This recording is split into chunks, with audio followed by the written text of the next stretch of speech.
La nuit du Turini se poursuit sur l'antenne d'Eurosport après les terrains verts, le terrain blanc du rallye Monte-Carlo 2009 avec le deuxième passage d'ici quelques secondes sur le col du Turini pour cette spéciale numéro 13 entre le col de Brosse et la Bolène Vesubie.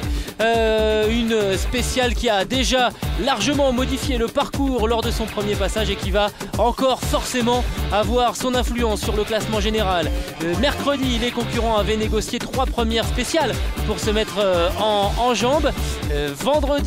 Jeudi plutôt, ils en ont disputé 6 et donc aujourd'hui, après un premier secteur à Montauban sur Ouvèze, les concurrents ont pris la direction de Monaco pour parcourir à 2 reprises cette ronde mythique de la nuit du Turini avec un premier passage entre le col de Brosse et la Bolène Vesubie et ensuite une deuxième spéciale entre Lantosque et Lucéram avant de revenir à Monaco, le port de Monaco d'où les concurrents sont repartis il y a quelques minutes pour de nouveau prendre la direction du col de Brosse et venir disputer sous les caméras de Eurosport sur les coups de 23h15 normalement le départ de cette spéciale numéro 13 et puis on suivra ensemble ensuite le chrono numéro 14 qui désignera donc celui qui succédera à Sébastien Loeb au palmarès de ce Monte-Carlo avec les voitures ouvreuses qui sont ici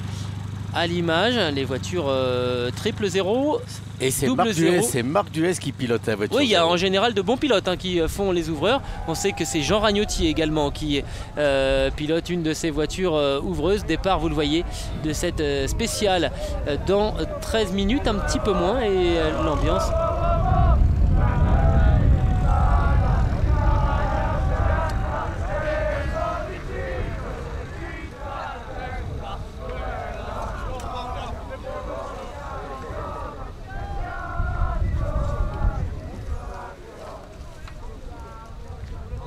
La deuxième ronde autour du col du Turini, c'est dans quelques secondes après le terrain vert du football. Voici maintenant le col du Turini. Alors pour ceux qui n'étaient pas avec nous tout à l'heure sur les coups de 19h30 sur Eurosport 2 pour suivre le début de ce rallye Monte-Carlo, eh bien on va revenir d'abord sur ce qui s'est passé depuis mercredi. Mercredi, 3 spéciales. Et dès le tout premier secteur chronométré, grosse sortie pour Didier Auriol et Denis Giraudet. Les deux hommes n'iront pas plus loin. Abandon dès le premier secteur. On voit la roue qui poursuit sa route. Luca Rossetti ne poursuivra pas sa route lui non plus. Sortie de route encore plus spectaculaire pour le champion d'Italie 2008 et bien évidemment abandon pour la nouvelle recrue de l'équipe Abarth. Du coup à l'issue de cette première journée, eh bien Tony Gardemeister va plutôt bien négocier le début de cette épreuve en obtenant la 8e position du classement général. Tony Gardemeister qui a déjà enlevé la 2e place sur ce rallye Monte-Carlo et qui a débuté prudemment forcément au volant d'une Abarth Grande Punto S2000 qu'il découvre pour l'occasion. À la 7e position, le pilote officiel Abarth Giandomenico Basso, vraisemblablement peu à son aise sur les plaques de verglas de ses 3 premières spéciales.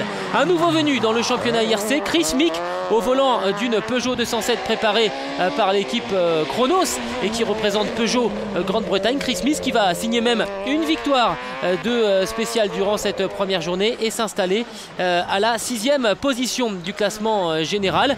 Freddy Loix, lui, a démarré plutôt prudemment. Il va terminer cette première étape à la 5e position. Freddy Loix qui vise bien évidemment le titre IRC 2009 et qui n'a pas voulu se mettre en danger. Belle surprise également pour Sébastien Ogier, le champion du monde junior qui a été élu par un groupe de journalistes français, dont votre serviteur d'ailleurs, pour piloter cette Peugeot 207 du BF Goodrich Drivers Team. Et le champion du monde junior a terminé la première journée au 4e rang. 3e place pour le champion sortant de l'IRC, Nicolas Vouilloz, qui a remporté une spéciale mais qui a ensuite perdu du terrain dans le dernier secteur de la journée et qui va donc terminer cette première étape au 3e rang. Stéphane Sarrazin, auteur d'une très belle entame de Monte-Carlo, va lui conclure la première journée à la 2e position. Mais alors la surprise absolue, c'est Juho Hänninen au volant de cette toute nouvelle Skoda Fabia S2000. Il va dominer la première journée et terminer avec près de 12 secondes d'avance sur le pilote officiel Peugeot, Juho Hänninen, qu'on avait vu en 2008 vainqueur sur le rallye de Russie. Alors Juho Hänninen donc en tête à la fin de la première étape avec 11 secondes 9 d'avance sur Stéphane Sarrazin, Nicolas Vouilloz 3e, Sébastien Ogier 4e, 5e place pour Freddy Loix. On trouve ensuite Chris Mick, Giandomenico Basso, Tony Gardemeister, Franz Wittmann avec la première des Mitsubishi et enfin Jan Kopecky retardé par des problèmes de direction assistée. On va maintenant passer, alors qu'on attend toujours le départ de cette spéciale du col du Turini, au résumé de la deuxième étape. C'était donc lors de la journée de jeudi avec la plus grosse journée, 6 spéciales à négocier et on va s'intéresser à Stéphane Sarrazin, sortie de route. Voilà, Stéphane Sarrazin qui a beau hurler, il est bel et bien tombé dans le bas-côté de la route. Grâce à l'aide des spectateurs, il va pouvoir repartir, mais il a perdu presque 5 minutes dans cette affaire et va chuter lourdement au classement général. Pendant ce temps-là, on a vu la voiture de Freddy Loix et là c'est Nicolas Vouilloz qui tape et cette sortie de route va provoquer l'abandon du Français, roue arrière gauche trop endommagée pour pouvoir continuer. On voit ici cette sortie donc pour le champion sortant qui va devoir abandonner une deuxième étape marquée par les deux passages dans la spéciale mythique de Saint-Bonnet-le-Froid et dans laquelle eh bien, les pilotes officiels à Barthes vont encore pas mal souffrir. Alors un homme va lui prendre beaucoup de plaisir dans cette spéciale, c'est Juho Hänninen. On va d'abord voir ici le passage de Jan Kopecky. Après une première journée difficile, Jan Kopecky va terminer la deuxième journée à la 7e position du classement général, mais sans davantage de problèmes au niveau technique sur cette Skoda donc qui débute. Stéphane Sarrazin, après sa sortie de route du début de journée, eh bien, va s'appliquer à remonter et terminer la journée de jeudi à la 6e position. Tony Gardemeister, lui, va conclure cette deuxième étape sur une belle progression. Il était 8e à la fin de la première journée, il est 5e à la fin du deuxième jour. Et puis Chris Mick qui n'en finit pas d'étonner tout le monde et il ne connaissait pas le pilotage sur la neige. Eh bien, il va conclure cette deuxième étape avec la 4e position du classement général en sa possession, en bagarre donc pour une place sur le podium. Juho Hänninen a dominé l'essentiel du rallye depuis le départ et malheureusement une crevaison dans la dernière spéciale de la deuxième étape va le repousser au 3e rang, au bénéfice notamment de Freddy Loix qui va en profiter pour s'installer à la 2e position. Le pilote de l'équipe Chronos parfaitement donc installé à la 2e position avec 32 secondes de retard sur la sensation de ce début de rallye. Après Juho Hänninen, c'est un autre jeune pilote qui s'illustre, Sébastien Ogier, qui va donc hériter de la tête de ce rallye à la fin de la deuxième étape avec 32 secondes d'avance sur Freddy Loix, 54 secondes sur Juho Hänninen. Chris Mick est à seulement 5 secondes d'une place sur le podium. Tony Gardemeister, lui, est un petit peu plus loin au 5e rang. On trouve ensuite Stéphane Sarrazin, Jan Kopecky, Giandomenico Basso, Anton Allen avec la deuxième à Barthes officielle et enfin Franz Wittmann qui a perdu un petit peu de terrain, une place de perdu pour l'Autrichien au volant de sa Mitsubishi.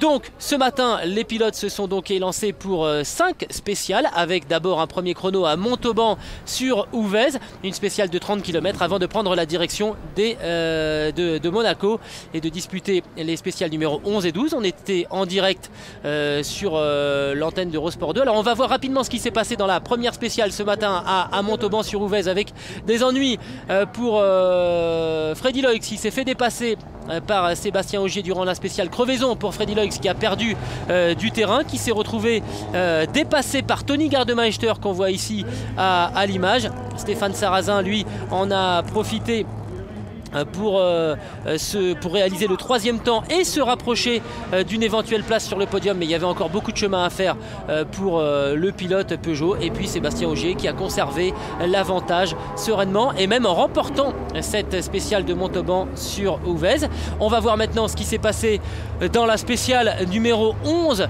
celle que nous avons pu suivre tout à l'heure. C'était lors du premier passage au col du Turini en direct sur Eurosport 2 sur les coups de 19h30 avec donc le passage de Freddy Loix qui a donc réalisé le meilleur temps dans cette spéciale numéro 11 Freddy Loix qui avait choisi des pneus neige comme l'essentiel du peloton, mis à part Stéphane Sarrazin qui avait lui choisi de partir en pneus pluie. Il avait pris une option, Stéphane Sarrazin, et ça n'a pas vraiment payé pour le pilote Peugeot, alors que l'option de prudence et la connaissance du terrain de Freddy Loix lui ont permis de remporter cette spéciale du col du Turini.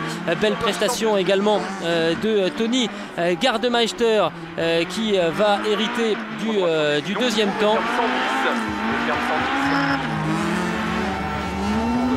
On voit le passage ici de Freddy Loix au col du Turini qui s'apprête à vibrer de nouveau. Anton Allen au volant de l'Abarth officielle, avec quelques petits soucis quand même pour les Abarth, ça a été compliqué, sauf que là Anton Allen a trouvé ses marques. Il a réalisé le troisième temps à 16 secondes et 7 dixièmes de Freddy Loix.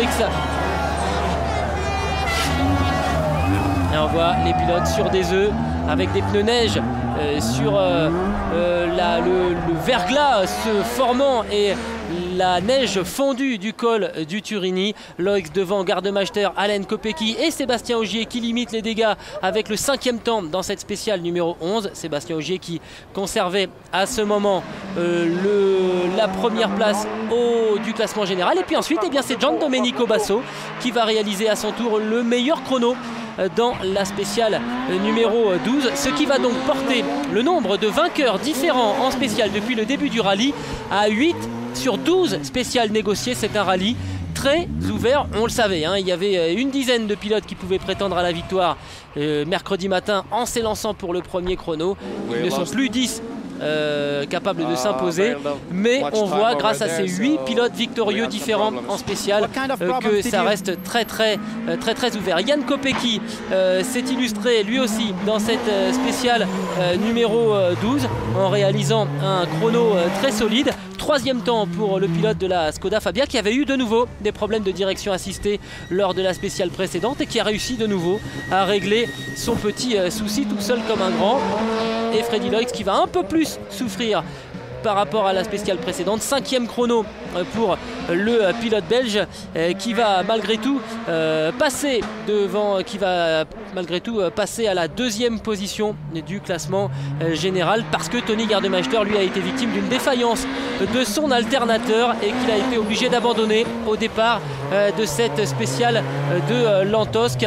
Ce qui va donc permettre à Freddy Loix de s'installer au 2e rang. C'est malgré tout une bonne opération pour Freddy Loix, parce que lui pense avant tout à l'intégralité du championnat et ça lui permettrait de marquer 8 points, alors que Sébastien Ogier, qui pour le moment est parti pour s'imposer, lui marquera 10 points mais ne ferait pas la suite du championnat. Victoire de Basso donc devant Kopecky, Loix dans cette spéciale numéro 12, et on va donc découvrir le classement général.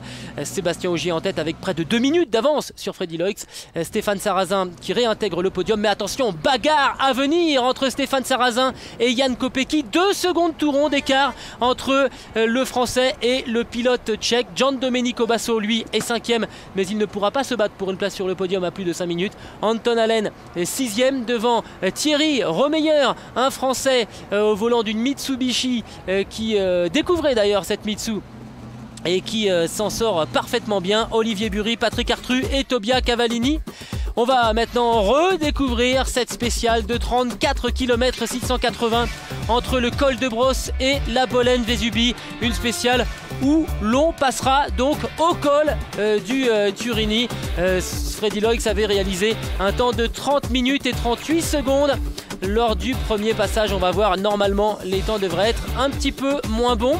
On va prendre maintenant la direction du port de Monaco pour avoir les impressions de Olivier Quesnel, patron de l'équipe Peugeot Sport, qui avait lancé Sébastien Ogier dans le bain du WRC au rallye de Grande-Bretagne avec des victoires de spécial à la clé. Et là, cette fois, c'est peut-être une victoire au Monte-Carlo qui se précise. On va écouter Olivier Quesnel. Olivier, comment se sent votre équipe avant d'attaquer ces 2 dernières spéciales? On est confiant parce qu'il y a 3 Peugeot aux 3 premières places. Il reste 2 spéciales à négocier, donc je pense que ça se passe bien. Mais maintenant, il faut être très précautionneux, prendre beaucoup de précautions. On a pris des pneus avec les clous et je pense que ça va bien se passer. Est-ce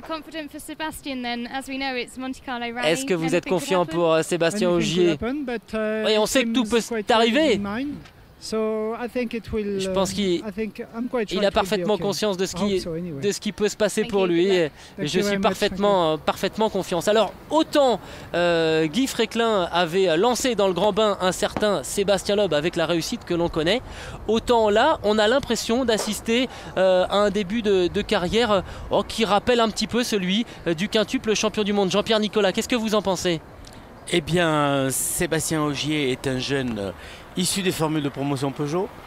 Il a gagné la Coupe Peugeot en 2007 et il a été pris tout de suite après par Citroën comme pilote d'usine en 2008 pour faire une saison magnifique avec la C2. En junior et en junior, en WRC junior. Il a été champion du monde junior pour sa première année. Et Olivier Quesnel a eu le nez fin de le mettre dans une C4 WRC pour le dernier rallye de la saison, pour le RAC, où d'entrée, il a atomisé tout le monde. Olivier Quesnel qui est un homme heureux, patron de l'équipe Citroën Sport, patron de l'équipe Peugeot Sport depuis le 1er janvier. Tout va bien dans le meilleur des mondes pour ce monsieur. Tout va bien, il a le talent, il a la réussite avec lui et il est peut-être en train de ramener à Peugeot une victoire à Monte-Carlo, ce que personne n'a pu faire excepté Jean Todt en 1985. Eh oui, et c'était avec un certain Harry Vatanen au volant. C'est la dernière victoire de Peugeot au rallye Monte-Carlo remonte à 1985 et c'est effectivement la seule remportée par la firme au Lyon, la seule jusqu'à peut-être sur les coups d'1h du matin cette nuit. On va pas porter la guigne. On attend que ça se finisse, mais enfin ils sont dans une bonne position. Là il y en a 3 quand même. En tous les cas, il y a 2 Peugeot loin devant en tête et une autre en bagarre pour la 3e place. Et ils auront l'intelligence de ne pas se tirer la bourre entre eux, j'espère. En tout cas, une nouvelle fois, les Abarth auront beaucoup souffert. On avait Tony Gardemeister qui était 2e. Il a été victime d'un problème d'alternateur. Giandomenico Basso qu'on voit là sur ces images, prêt à s'élancer donc à l'assaut de ces 34 km et 5e du général à plus de 5 minutes.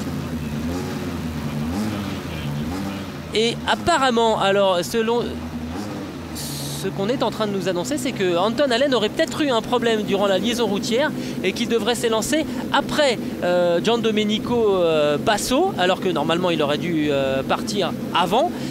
Donc peut-être un petit souci, un petit retard pour Anton Allen. On va suivre cela de près et on vous tiendra bien évidemment informé.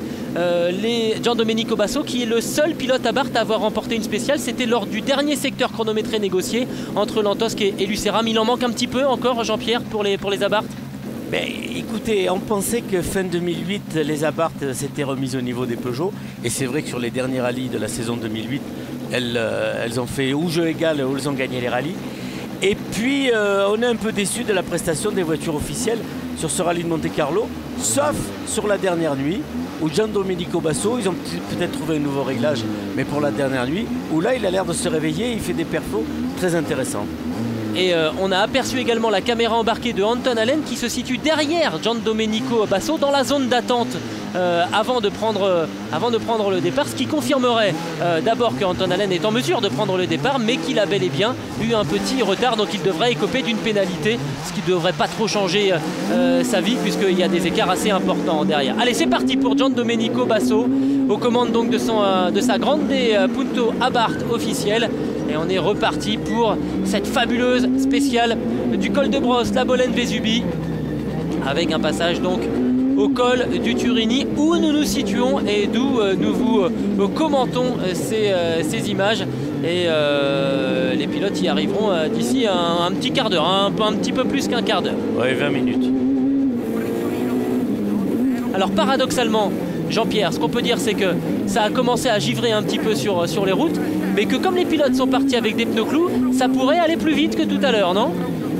Ça pourrait aller plus vite, oui, parce qu'alors le premier passage, quand on avait fait la spéciale cet après-midi en reconnaissance, elle était pratiquement humide, mouillée partout, sauf le plateau du Turini qui était enneigé. Ensuite, vers le coup de 5 heures de l'après-midi, la DDE a passé un chasse-neige, a salé, et ça a fait une sorte de bouillasse très difficile à conduire pour les pilotes, très difficile pour le choix des pneus. Et les équipes ont choisi de partir avec des pneus neige non cloutés pour cette première boucle.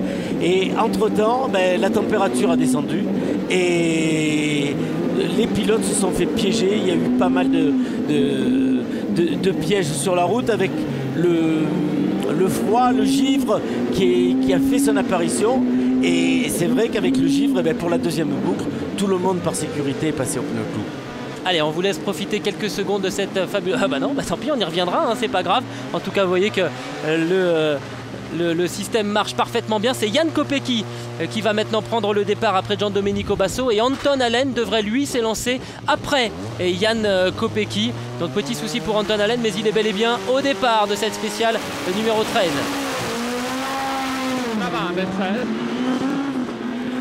Allez, c'est parti pour le pilote officiel Skoda, qui aura fait un très beau parcours, ennuyé par des problèmes de direction assistée qui l'avaient notamment affecté dans ce premier passage entre le col de Brosse et la Bolène Vesubie.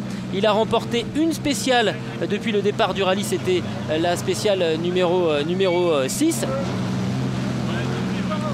Et voilà Anton Allen qui se prépare à s'élancer. Alors là, il faut bien se concentrer, hein. Même s'il y a eu des ennuis avant le départ, tout oublier, faire le vide pour être en mesure de repartir dans les meilleures conditions mentales possibles. Allez, on retrouve Jan Kopecky en compagnie de Petr Stary. Et nous sommes, j'insiste là-dessus, en direct dans les voitures. Je crois qu'on peut souligner l'exploit technique de l'équipe de Gilbert Roy.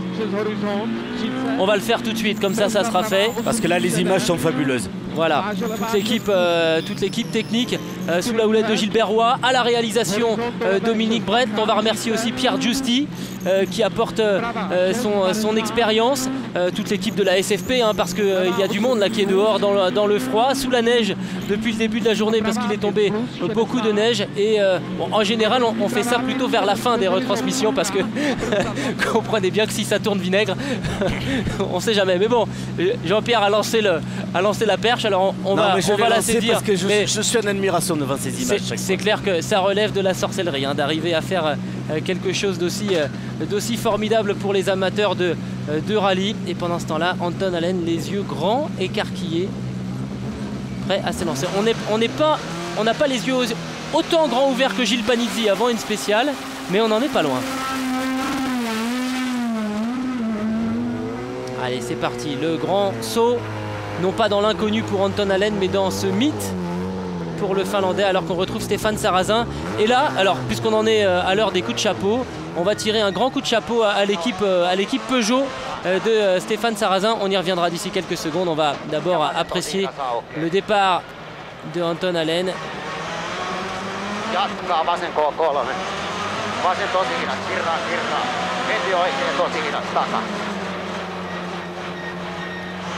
Kolme. Kivi ulkona, vasen tosi hidas, kirra.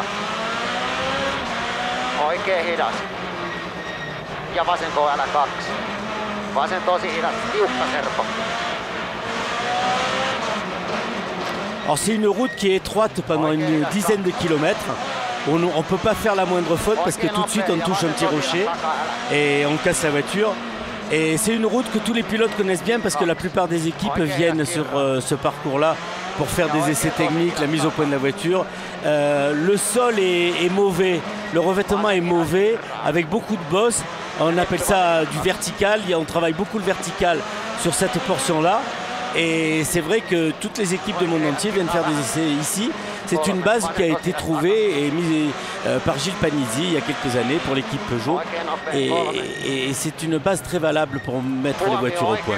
Alors il va falloir faire attention à la prestation d'Anton Allen, hein, parce qu'il avait réalisé le 3e chrono, hein, lors du premier passage dans ce secteur.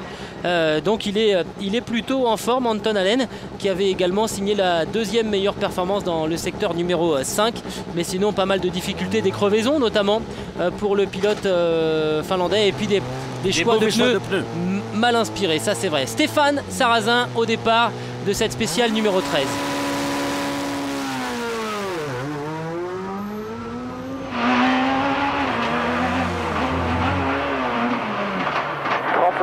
frein gauche, un plus fermeture pas corde.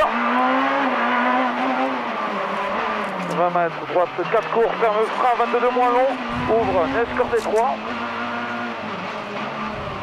Et gauche 2 à fond bref. 2 à fond bref, sur gauche à fond court ferme. Alors il y a eu une sacrée partie de mécanique chez l'équipe Peugeot parce que Stéphane Sarrazin, on l'a vu en direct sur l'antenne d'Eurosport 2, a changé sa roue, il a tapé dans la spéciale numéro 12 entre l'Antosque et Lucéram. Il a été obligé de changer sa roue parce qu'il a éclaté son pneu dans cette spéciale numéro 12. Impossible de tourner le volant avec la nouvelle roue installée. Il est donc rentré jusqu'au port de Monaco en ayant remis la roue abîmée. Donc sur la jante, il est rentré jusqu'au port de Monaco.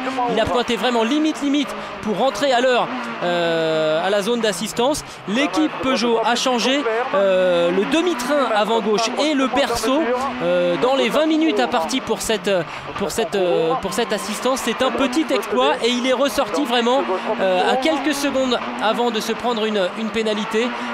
On parlait de l'équipe technique qui nous permet d'assister à ces images fabuleuses.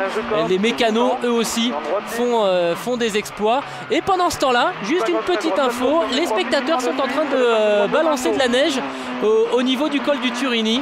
Donc ça va glisser pas mal. Et gauche à fond court ouvre, 100 mètres.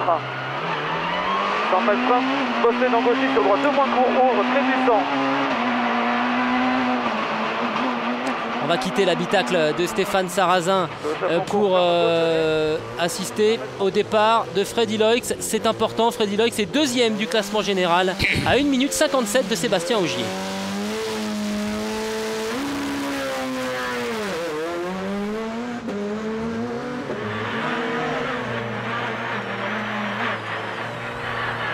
Links 30, laat hem pitst op 50. Rechts 60, borduur. En fors, rechts 40, laat den open beetje. Om direct, links 53, borduur. En links af om kort. 75, links sluit 53, om smal, rechts 43 met. 75. Freddy Loix, très raisonnable sur ses choix de pneus depuis le début de ce rallye et finalement eh bien, la sagesse paye pour le pilote belge qui est en position de marquer 8 points qui seront très importants au niveau du championnat quand on voit les écarts à la fin du championnat 2008 sur cette IRC, sachant que Nicolas Vouilloz a abandonné. C'est une deuxième place qui pourrait être déterminante au moment de faire les comptes au soir du dernier rallye en Écosse, Jean-Pierre. Oui. Parce que c'est un rallye, il faut aller jusqu'au bout, il faut marquer des points toute l'année. Toute l'année, il faut marquer des points. Et on l'a vu l'année dernière, il faut accumuler. C'est un championnat qui est long. Sébastien Ogier, au départ d'une des spéciales les plus importantes de sa carrière. Il a peut-être l'occasion d'ici une cinquantaine de kilomètres de spéciale de succéder à Sébastien Loeb, lui qu'on annonce comme le successeur désigné du quintuple champion du monde. C'est le moment de justifier son statut. Je crois qu'on peut souligner que ce garçon qui est tout jeune et qui débute dans le monde du grand sport automobile, il a déjà une maturité incroyable. Il gère ses courses, il gère la course là. Il est en avance devant tout le monde, il la gère. Il sait aller vite quand il faut aller vite, prudemment. C'est formidable.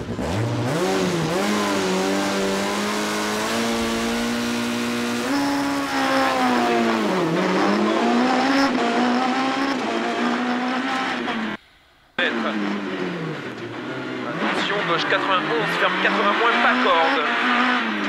Pour droite 113 frein. Alors on va signaler tout de même que cette spéciale numéro 13 n'est pas la dernière. Il y aura encore un secteur chronométré entre l'Antosque et Lucéram à négocier, 19 km. Mais on est ensemble jusqu'aux environs d'1h du matin pour suivre ces deux derniers secteurs et savoir si Sébastien Ogier succède ou non à Sébastien Loeb. On retourne dans l'habitacle de la 307 préparée par l'équipe Chronos. Main gauche 90 points. De la 207 pardon. Et là, on voit bien sur cette route-là qui, normalement, est sèche ou simplement humide. Et les spectateurs, on voit bien sur les images, ils ont jeté des plaques de neige.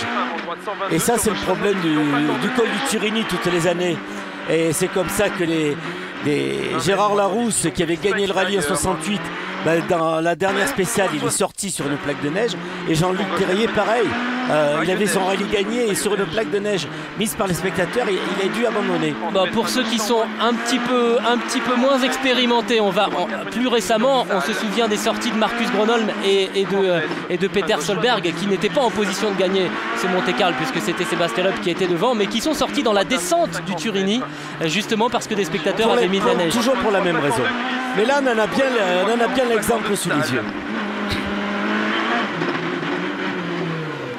Gauche 110 à fond. 100 mètres, attention, gros frein, droite 80 givres. Droite 80 givres. Pour gauche 100, plus mi-court. Gauche 100 plus mi-court et 3 glisses. On a une vraie sensation de vitesse là. 40 mètres. C'est que ça va vite. Gauche 90 glisse, Milon qui ferme. Sur droite 100 salle. Ah, c'est absolument fabuleux, vraiment, on se régale sous l'œil de Jean-Paul Marc Van Dalen, pardon. Pour droite 100, pas corps de glisse, sur gauche 100 moins et 3, pas corps de glisse.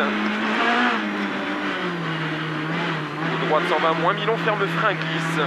Sur gauche Marc Van Dalen qui a réussi à placer ses 2 pilotes en tête du championnat au terme de l'exercice 2008 de l'IRC. Avant gauche 101, sur droite 70, Milon raille glace. Et qui est bien parti pour débuter l'année 2009 par une victoire avant de prendre ensuite la direction du Brésil. Et un doublé là.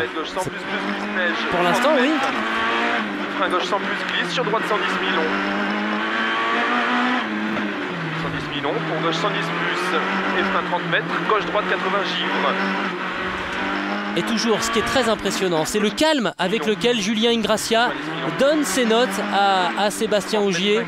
C'est déterminant dans le pilotage d'un pilote d'avoir un copilote qui soit vraiment qui inspire la sérénité à celui qui tient le volant. 120 mètres, gauche 120 plus, il faut donner les bonnes infos au bon moment. Et des notes qui sont corrigées par les ouvreurs qui sont passés entre les 2 tours du Turini avec la température qui a chuté. Au premier passage, il faisait 0 et là maintenant on est à -2, -3 ici au col. Donc le givre ressort partout. Gauche 80 plus Milon salle. 70 mètres. Attention, gauche 134 et 3, gros frein givre. Pour droite 80 plus salle. Droite 80 plus salle pour givre, gauche 90 moins. Givre, gauche 90 moins, qui ouvre et 3. Sur droite 130 moins. Sur frein gravier avant gauche 122, pour droite 100, pas corps de givre. Et le col du Turini qui se situe à 22 km 900 après le départ de la spéciale.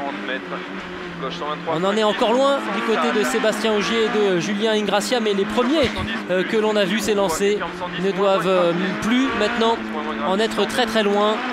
Là, cette route forestière étroite, mauvaise au point de vue revêtement, dure environ une dizaine de kilomètres. Après, on attaque une montée en épingle à cheveux.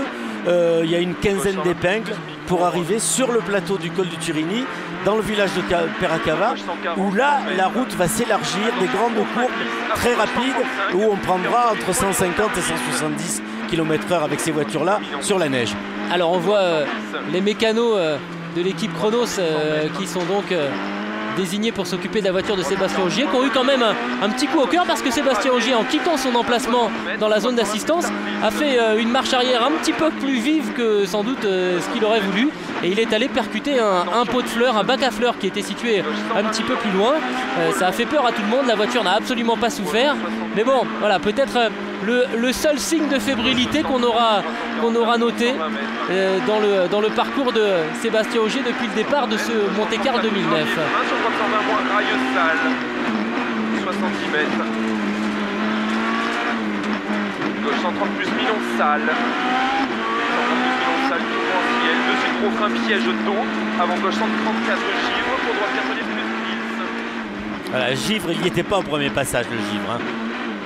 Ça, c'est bien le travail des ouvreurs. C'est un très bon travail, un très grand travail des ouvreurs qui travaillent dans l'ombre. Attention, gros frein d'eau avant gauche 123 gravier. Pour épingle de droite 40 plus givre. Allez, voilà, Olivier Bury qui est en train de se présenter à l'arrivée, pas à l'arrivée, au passage du col du Turini. Ah, il est plus à l'aise qu'au premier passage. Ah bah hein. il était parti en slick retaillé, Olivier Bury au premier passage. Il était complètement arrêté au premier passage, alors que là, c'est lui qui pilote. Là, voilà. Ça, c'est beau. Voilà. Ah, ça passe nettement mieux pour le pilote suisse qui va plonger dans cette descente vers la Bolène-Vésubie. 20 minutes, 3 secondes tout rond pour Olivier Bury. Voilà qui nous donnera Le premier temps de première passage. référence. Et on revient. Ce sera notre fil rouge tout au long de cette spéciale en compagnie de Sébastien Ogier.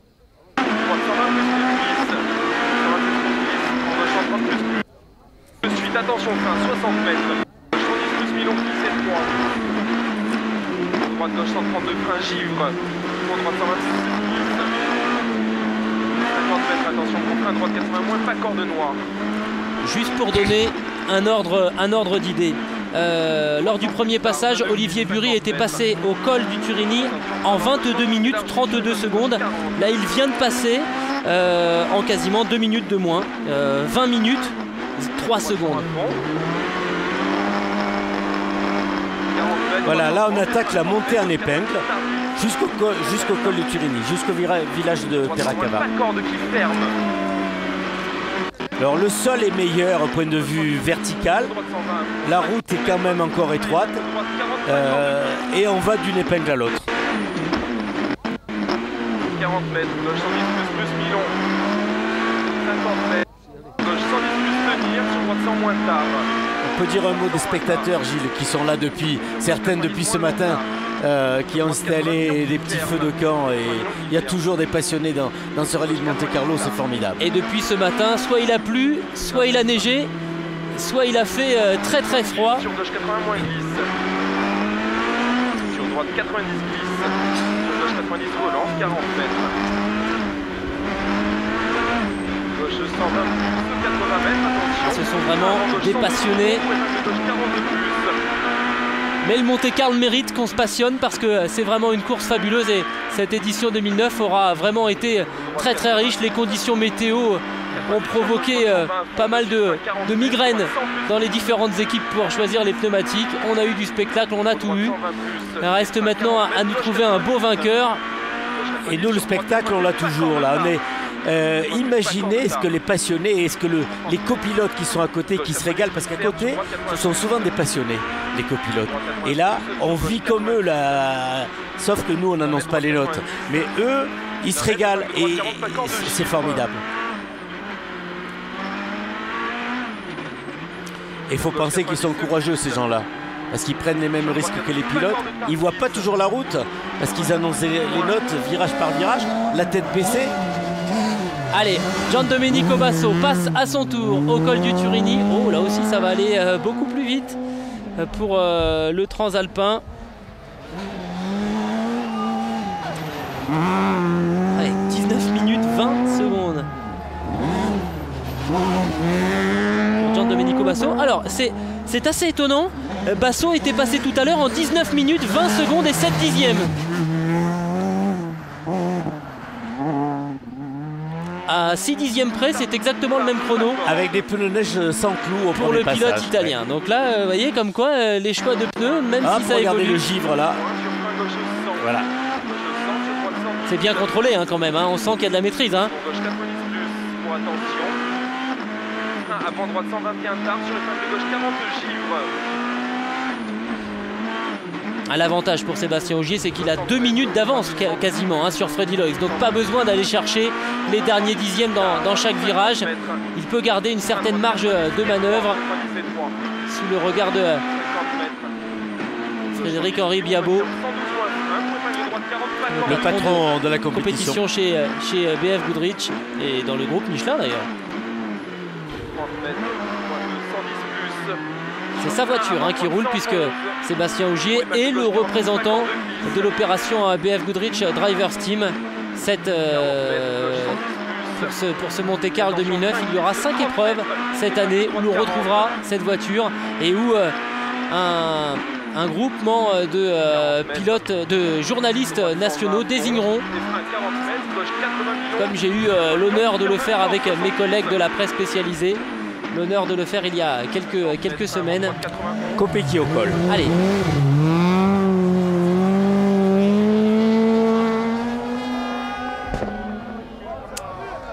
C'est mieux, 8 secondes 5 de mieux pour Jan Kopecky.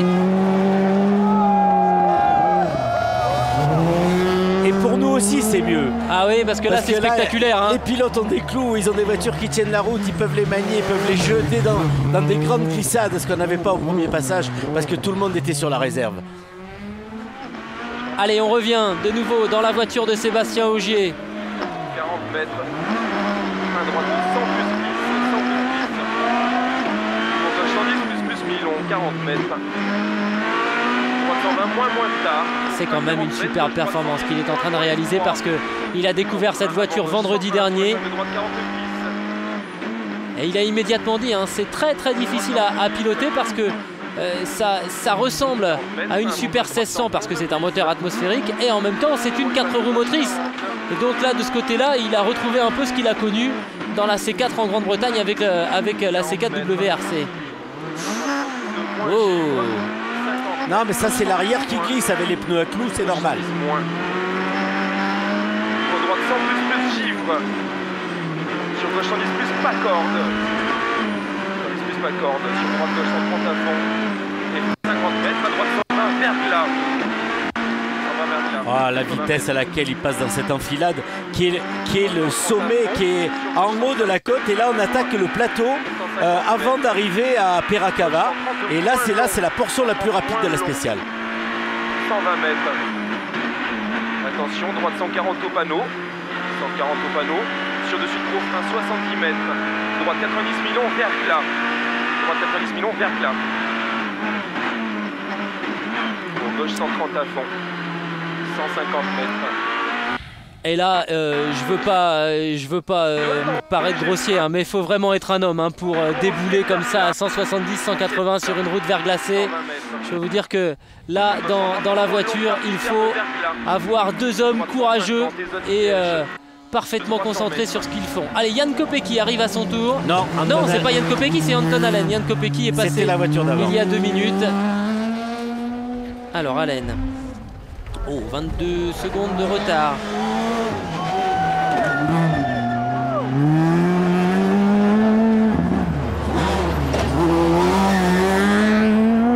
Un peu moins performant sur ce deuxième passage, j'ai la sensation, Anton Allen.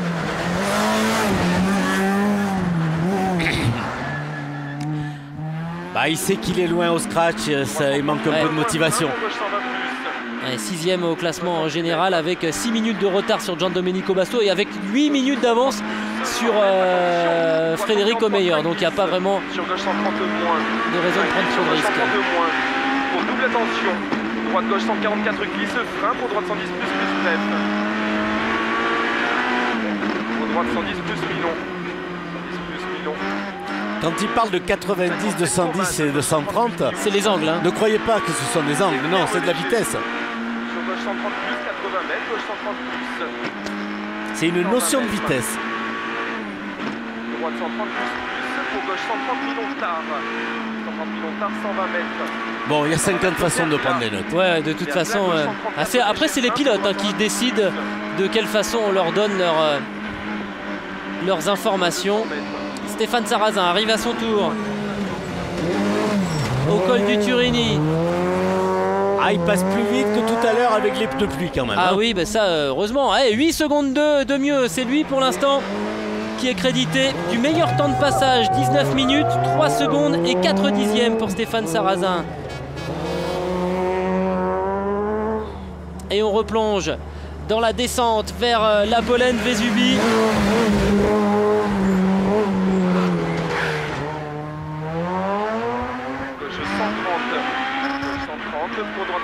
Et on est de retour dans l'habitacle de la Peugeot de Sébastien Ogier et de Julien Ingrassia. Et la pression qui monte au fur et à mesure des minutes. L'arrivée de ce Monte-Carlo se rapproche. Pour gauche 130 millions, léger ciel. Sur droite 140 millions de tard. 140 millions de tard sur gauche 150. 150 mètres.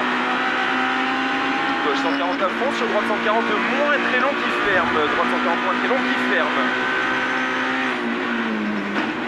Bon, gauche 140 à fond, il fera 80 mètres, gauche 130. Il fera 80 mètres, gauche 130, 120 mètres. Si elle a fond, attention. Ouais, ça avionne, hein, dites donc. Ça va plus sur gros frein, 60 mètres, gauche 100. Gauche 100. On préfère pas faire de commentaires tellement c'est beau. Ah bah là, 120 moins Milon-Tard. on fera pas mieux que d'écouter Julien Ingrassia. 30 mètres, gauche 90. 40 mètres. Droite 100 plus léger tard. Pour gauche 110 moins. 110 moins. Pour droite 123 frein. Pour gauche 100 plus. Gauche 100 plus. 30. Allez, ça coupe un tout petit peu. Ça revient. 70 mètres. Frein droite 100. Très long tard. Très long tard. Pour gauche 110. Gauche 110.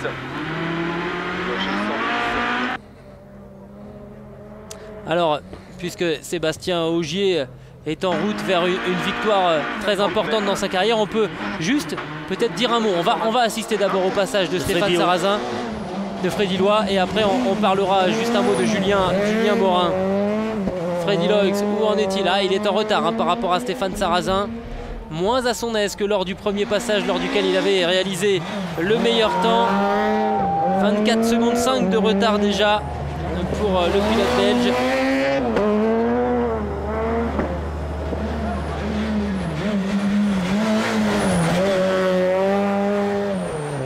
Ça enchaîne quand même. Oui, mais Gilles, là, attention, il faut quand même être conscient qu'il ne peut pas aller chercher Sébastien Ogier. Il est second, il est à 2 minutes, il reste 50 km de spécial. Il ne va pas prendre des risques, il sait qu'il ne peut pas ramener 2 minutes en 50 km. Donc, il finit sa course, très honnêtement, en la faisant. Il a fait une course merveilleuse depuis le départ. Allez, fin de cette spéciale numéro 13 pour Olivier Bury, que l'on a vu se diriger vers la zone de pointage à la sortie de ce secteur de 34 km à la Bolène-Vésubie. 31 minutes 45,5 pour le pilote suisse dans la Barthe préparée par l'équipe Griffon. 50 mètres. Frein gauche 90 plus Milon. 90 plus Milon. Sur droite à fond. Sur gauche 130, 80 mètres. Frein droite 120 moins long. 120 moins long. 120 moins long.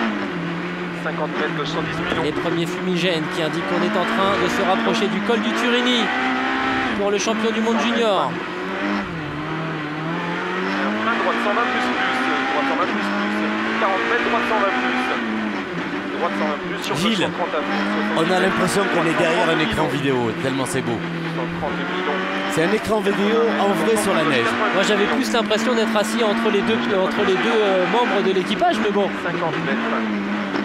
Frein droite 90 moins très long neige. 90 moins très long neige. Allez, le voilà, Sébastien Ogier, que l'on retrouve. Il a encore concédé du terrain, mais ça va pas être énormément de terrain par rapport à Freddy Loix. L'écart est de 32 secondes 9 par rapport à Stéphane Sarrazin, mais il est assez minime par rapport à Freddy Loix. Mais c'est normal, ce sont les deux premiers, ils vont pas chercher les derniers freinages, ils vont pas chercher le danger, ils vont pas chercher la crevaison.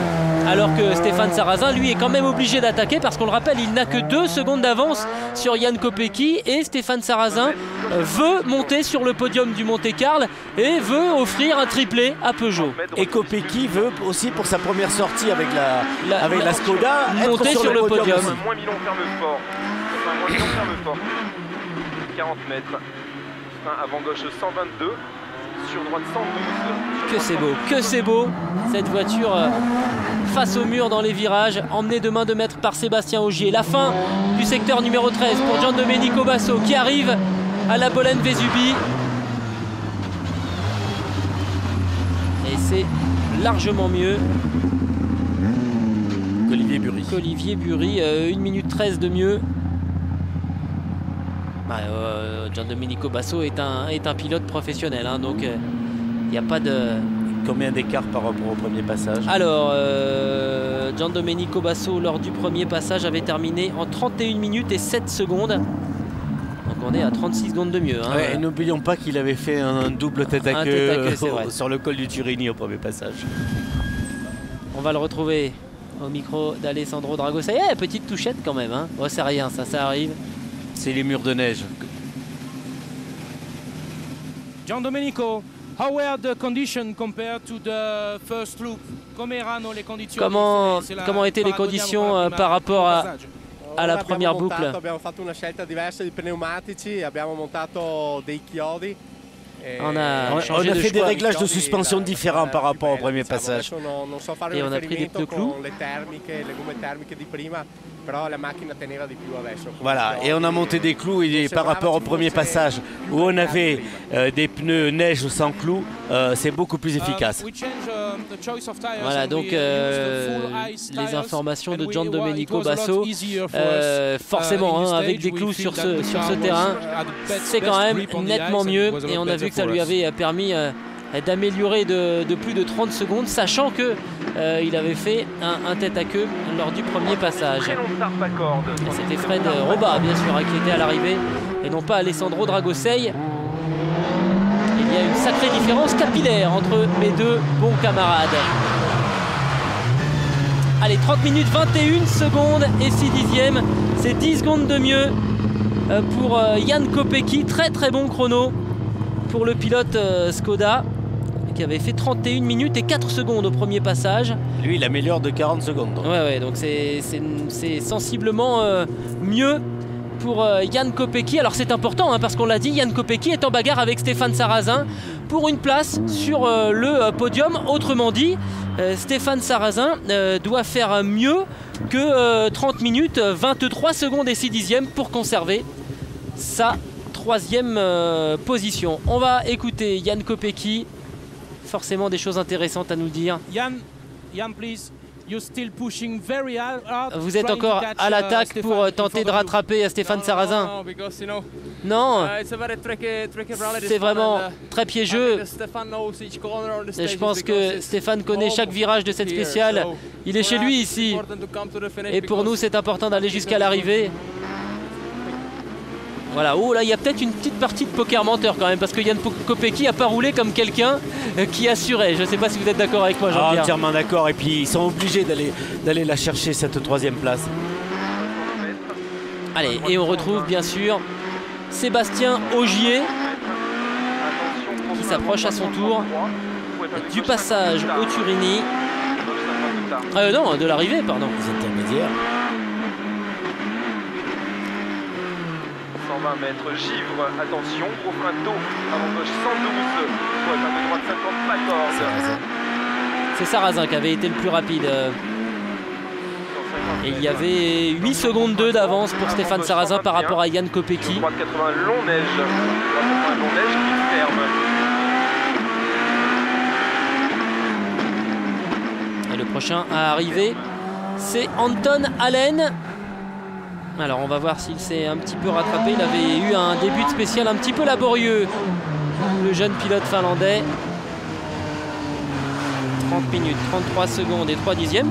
Ouais, et c'est à 11 secondes 7 de Jan Kopecky et c'est à seulement 1 seconde 7 de Giandomenico Basso. C'est bien, c'est un bon chrono. Et au col, il était il était loin, hein. Il était à 14, il était à 31 secondes de Sarrazin, donc il a fait une bonne descente. Il a fait une belle descente, Anton Allen. Ah oui, parce que il avait 14 secondes de retard par rapport à Basso. Sur Basso et il termine avec moins de 2 secondes. Donc il a repris 12 secondes dans la descente sur les 10 derniers kilomètres de cette spéciale. Comme quoi, hein, tout peut changer vraiment très très vite en rallye. Anton, what happened to you before the start of the stage? Qu'est-ce qui s'est passé pour vous avant le départ de cette spéciale? Yeah, we left late from the service. Ouais, on est parti en retard de l'assistance. On a eu quelques petits soucis. Vous avez eu l'air de vous êtes bien senti. Vous avez fait un bon temps là. Ouais, ça glisse. Mais par chance, on s'en est sorti. C'est toujours très très laconique, hein. Anton Allen, on n'a jamais peur qu'il nous fasse une déclaration trop longue. Attention à Stéphane Sarrazin qui arrive, 29 minutes 51 secondes. Oh, le chrono incroyable réalisé par Stéphane Sarrazin qui vient de faire littéralement exploser toutes les références. C'est 30 secondes de mieux que Jan Kopecky. Ah, et peut-être que finalement Jan Kopecky avait raison de dire que Stéphane Sarrazin connaissait chaque virage de cette spéciale par cœur. En tout cas là, il avait 2 secondes d'avance sur Kopecky pour la 3e place. Il se retrouve avec 32 secondes de marge. C'est énorme et c'est une très très belle opération pour le pilote officiel Peugeot. Stéphane, you were flying in the stage. What happened? You did a special tire choice. You did a very good time in the stage. Yeah, I went with a Vous avez fait un très très bon chrono. Oui, on a choisi des clous et c'était le bon choix. Kopecky a lui aussi choisi des clous et avant on s'était trompé et là cette fois on est dans le vrai. Bon, en tous les cas là il a pratiquement assuré la 3e place pour le podium pour l'arrivée, le triplé de Peugeot, parce qu'il reste 20 km de spécial. 32 secondes d'avance à 20 km donc ça de l'arrivée. Fait 1 seconde et demie au kilomètre à reprendre, c'est impossible. À la régulière, on ne perd pas ça quand on s'appelle Stéphane Sarrazin. On retrouve Sébastien Ogier. Avant de revenir à l'arrivée, il y aura le passage sur la ligne d'arrivée de Freddy Loix. À fond, et frein 30 mètres, droite 110 millions ferme. Droite 110 millions ferme frein. Sur gauche 90 plus millions. 90 plus millions. Pour droite 90 plus millions givre. 30 mètres. Frein avant gauche 112 moins glisse. 112 moins glisse. Pour frein de droite 50 backord de givre.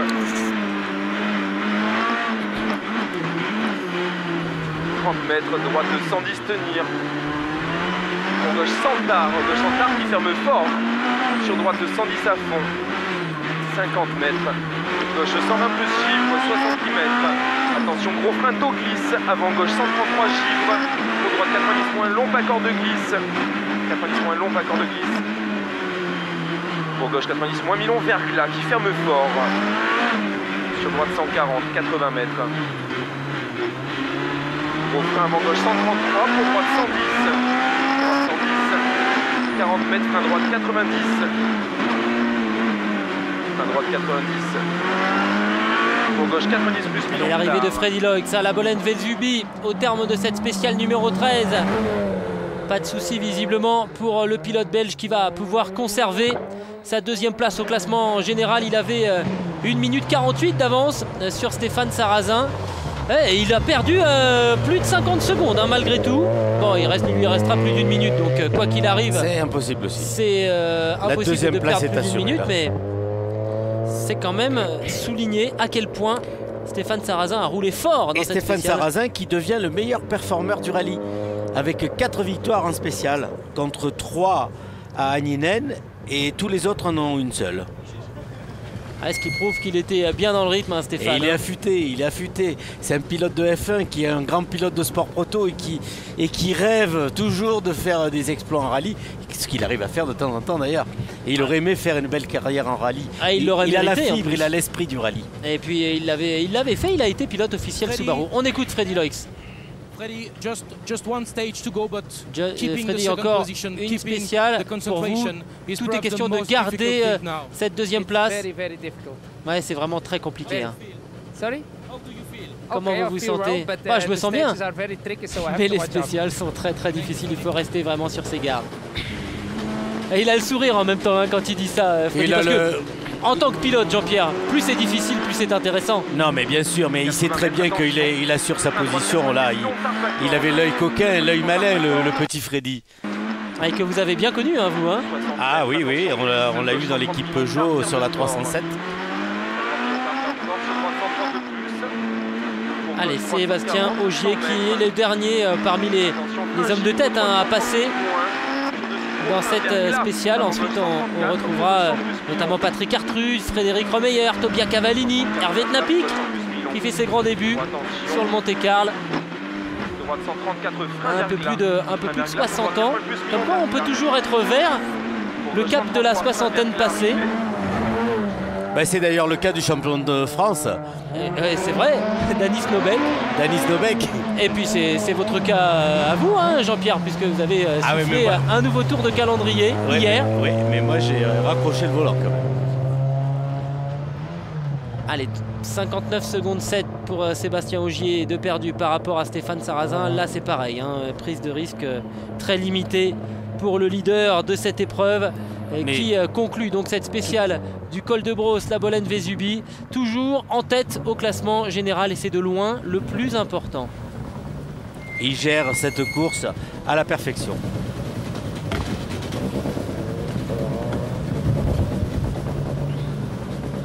Toujours le même cérémonial, le carton que l'on donne au commissaire. Alors on ne le voit pas hein, parce que c'est de l'autre côté de la voiture. On inscrit le temps, l'heure de passage. Et on va tenter, grâce à Fred Robat, d'avoir quelques mots de la part de Sébastien Ogier. Et les pilotes qui font parfois un petit peu la sourde oreille, histoire d'avoir quelques secondes pour eux, histoire de retrouver leurs esprits. Vous avez relâché un petit peu la pression pour garder votre position. Vous semblez très calme. Comment vous vous sentez? Non, j'ai pas vraiment de pression. J'ai beaucoup d'avance par rapport au deuxième et il faut simplement que je roule prudemment et c'est ce que je fais.